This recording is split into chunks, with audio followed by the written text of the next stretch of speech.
There are many reasons you might not want to take the time to learn ABA. Life is hard, and adding one more task to your already endless to do list doesn't make it easier. But there's one good reason you need to learn: your child. Parents and caregivers play a vital role in the success of any ABA program. Parent or caregiver training helps parents and caregivers understand their child and how she learns. It builds rapport and trust with the professionals responsible for your child's care and progress. It's a source of validation and recognition from a professional who understands how hard you work at being a great parent. It helps you build the skills you need to help your child succeed at home. In the end, parent training reduces the need for indefinite treatment as parents learn to address their child's needs with less intervention from professionals. Although ABA is seen as a medically necessary treatment for many individuals, making it covered by insurance companies, the treatment is not intended to extend for the individual's lifespan.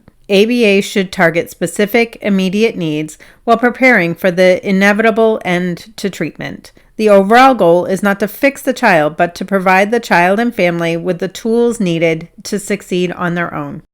No amount of work with a professional provides automatic results and improvement when the professional is not present. While some children demonstrate skills across environments more readily than others, many require help to accomplish this. One of the primary purposes of parent training is to help you view behavior from a different perspective and alter the way you respond accordingly. To make a difference in your child's behavior, you must also make a change.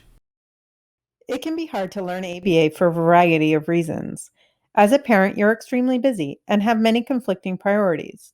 But the old saying is true: if you always do what you've always done, you'll always get what you've always gotten. Let's look at what happens when Annika sends Julia to ABA therapy but doesn't change what she's doing at home.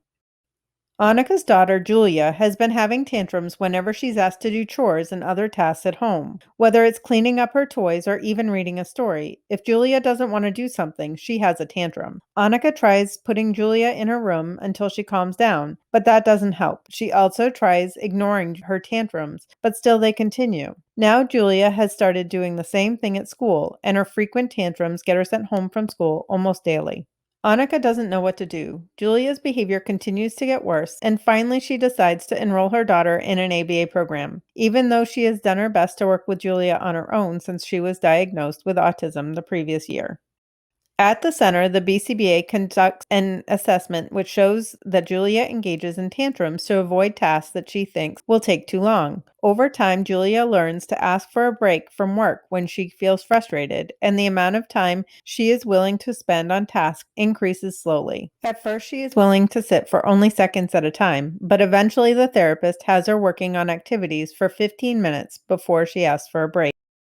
But at home and at school, Julia continues to have tantrums. Annika feels frustrated. She had her doubts about ABA in the beginning, and now she feels like she might have been right. Maybe ABA isn't right for Julia after all. What do you think happened in this situation? Do you think ABA just isn't a good fit for Julia? Very often, when children with autism learn a skill in one setting, they don't immediately understand without being taught that they should do the same in other settings. For this reason, if a child learns a skill or a better way to get their needs met with a therapist, they don't also know that they should do the same at home or at school, especially if their previous behaviors are still working for them. Let's look at what might happen if Annika learns to use ABA at home.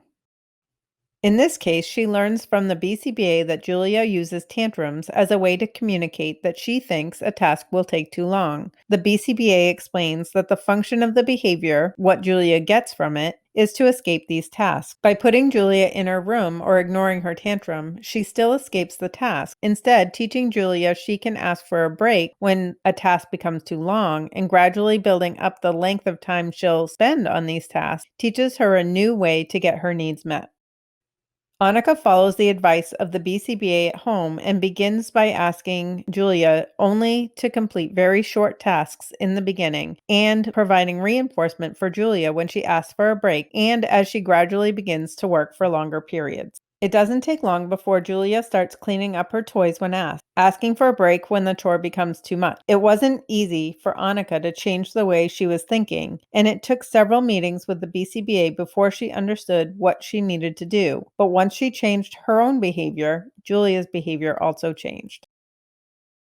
Expectations for participation vary depending on the needs of your child and family. Any requirements of the payer, such as the insurance company, recommendations from the BCBA, and your preferences. Although many aspects of parent training sessions will likely change over time, have an open conversation about expectations from the beginning. Consider things such as frequency, duration, and location of parent training sessions, documentation requirements, follow-up or homework assignments. Understand your role and responsibilities, but also ensure you understand the role and responsibilities of the BCBA. Who is responsible for working with you to identify goals, schedule appointments, collecting data, determining topics for training?